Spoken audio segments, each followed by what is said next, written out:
So hello বন্ধুরা, আমি আবার চলে এসেছি। এই ঠান্ডার মধ্যে শীতকালে অফিস থেকে ফিরে এসে সোজা চলে গেলাম, বলো তো কোথায় গেছিলাম? আমি আমার ছোট ভাইয়ের বাড়ি। তো এই শীতের আমেজে কফি, জয়নগরের মোয়া, ফিশ ফ্রাই একদম খাওয়ার পুরো সন্ধ্যাবেলা জমে গেছে।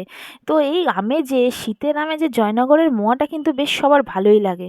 তার সাথে কফি আর ফিশ ফ্রাই, তো ওটা তো আমার খুব ফেভারিট ছিল।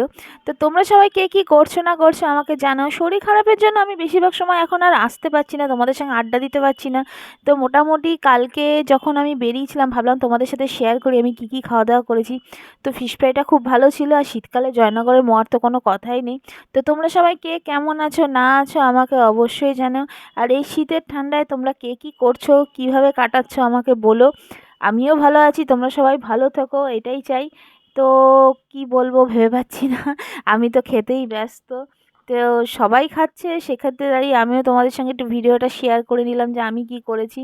তো তোমরা সবাই কে কী করলে না করলে আমাকে বলো, আর ব্লগটা কেমন লাগলো আমাকে অবশ্যই জানাও। তো অবশ্যই খাওয়া দাওয়া হয়ে যাওয়ার পর আমি আবার চলে গেলাম বাড়ির পথে। তো মোটামুটি শুক্রবার রাতটা এইভাবেই কেটে গেল। তো তোমরা কে কী করলে না করলে বলো। তো নেক্সট ব্লগে তোমাদের সঙ্গে আবার দেখা হবে। ভালো থেকো, সুস্থ থেকো, টাটা।